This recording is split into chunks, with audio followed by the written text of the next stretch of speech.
Today at home garden expert Tammy Algood gives us good information on buying peaches, making jam, and canning. The jigsaw has dozens of applications in the home. Tool specialist Leon Frechette shows us a few. And Linda Lee, owner of the Sewing Workshop in San Francisco, shows us how to make a professional-looking table runner and placemats with mitered corners.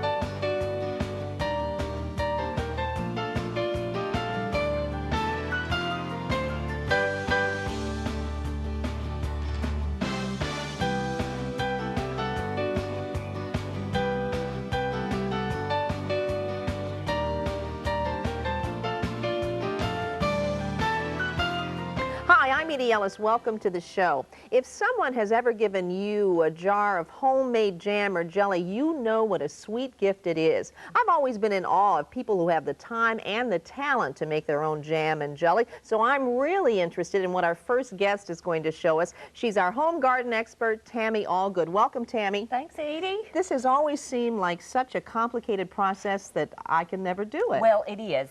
It looks like an art, but really it's a science. Okay. You have to do it correctly or you're going to find yourself in a lot of trouble. With, It'll be the pits, won't it? That's exactly okay, right. Well, we don't want that. Right. You've got to start, Edye, with good fruit. Okay. Anytime you preserve, whether it's canning, freezing, or drying, you do not improve the quality of the produce. So if you don't start with the best, you end up with less than the best. Okay. And we want the best. That's right. All right. So we're going to start with peaches here. Okay. What you need to look for peaches are the ground color of the fruit, which you can see right around the stem here. This yellow used to be green before it was ripe, so you want to make sure it's nice and yellow. A lot of people look at the blush, which is actually a sign of the variety other than a sign of ripeness. Right. So forget the blush. Okay, the blush being the red areas of the Correct, fruit. Okay. correct. And any kind of peach will do for canning except for Alberta peaches. Don't use those. Why not? Well, they tend to really just fall apart in the canning process. They're wonderful for freezing or drying, but any other time they're going to fall apart in the canning process. We don't want that because I'll probably fall apart in the process. So we don't want the peaches to do that too. They're a semi-clean. You usually use a semi-clean peach. Now, a lot of people don't know what that is. They think that the peach clings most of the time to the pit. Right. But actually, what happens for a semi-clean, they cling some years, but in other years they don't cling. Really? So and particularly when it's completely ripe, it will not cling. Okay. So what we're going to do today, let me show you how we start the process. All right. First of all, you've got to blanch the fruit. All right. Okay, this stops the ripening process. I've plunged these into some hot water and then some ice cold water that you see here. Okay. That stops the cooking process, and it also makes it very easy to peel. See how easily this comes off and here? you want to take the skin off the fruit. That's right. You want to pull all of this skin off, and eventually you would have the whole thing peeled rather quickly. All right. You chop this up, which is what I've already done right here in this bowl. And what I've got going is just some chopped up peaches, about 2 cups worth in here. And what we're going to add is a couple of cups, actually close to 3 cups of sugar to this. And it smells so good. Oh, doesn't it smell good? And then we're going to add about half a lemon to this. Just squeeze that in there.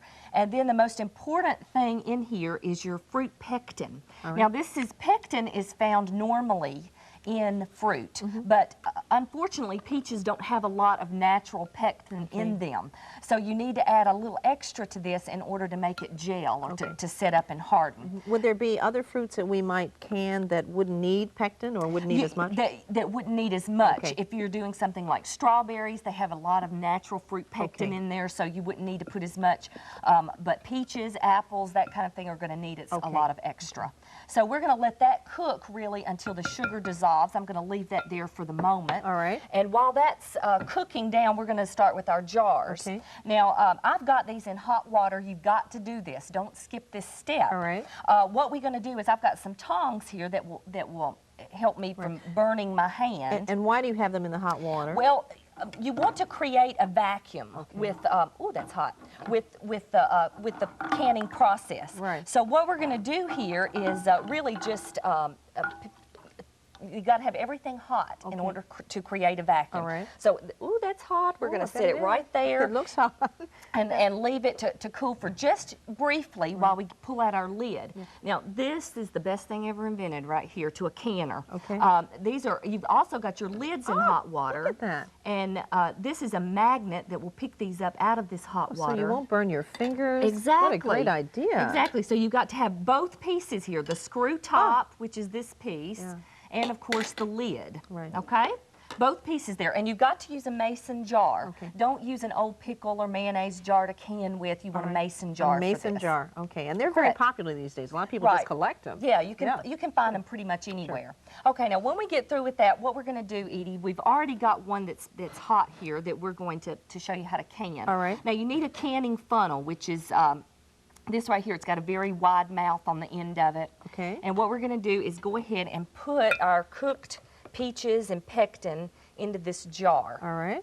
Okay, now you've got to leave some head space for that. Now, head space is what creates the vacuum. Okay. And you're talking about at the top of the jar. You don't want to fill it all the way? That's exactly right. I'm going to stop at about 1/4 of an inch, which is right about, oh, there. Perfect. Okay. And is that a pretty good measure? I mean, about 1/4 of an inch at the top.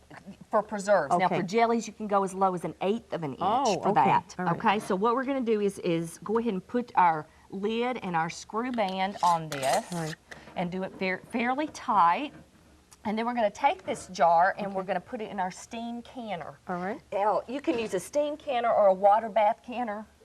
Either one works wonderfully. But what we need to do here is wait until the water starts to boil again. Okay. When it starts to boil, then you start your timing process. I'm going to go ahead and put the lid on this here. Okay.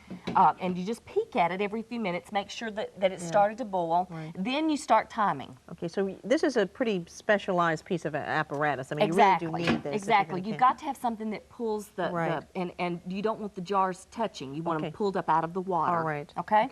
So after 15 minutes, you're going to pull your top off. Let's pretend that we've done this for 15 minutes, and then your jar is pretty much canned. Okay. Okay. What you're going to do is set it on a cooling rack like this one, and again, you want to set this out of draft so you don't have a lot of air blowing on it. You want it to cool down naturally, which takes about a day. Oh, okay. So you actually are going to keep those up. Exactly. So just leave them here. Here's one that we canned earlier, and you'll notice after about 8 hours that the top will start to ping. You'll hear a noise, and that's the vacuum that's being created in the jar. Okay. So if you can mash on the top of this jar and it doesn't spring back up, you've sealed your jar. Oh, great. So that's a good test to know that it... Exactly. And that's very important, isn't it? Because when you're preserving it, you want to preserve it for a long time. That's for up to a year in your pantry. If it springs back, you've got to go through all of this process again.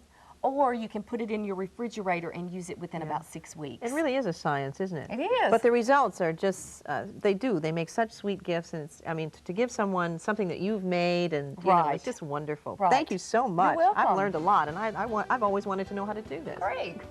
Stay with us. The Jigsaw has dozens of applications in the home. Tool specialist Leon Frechette is going to show us a few.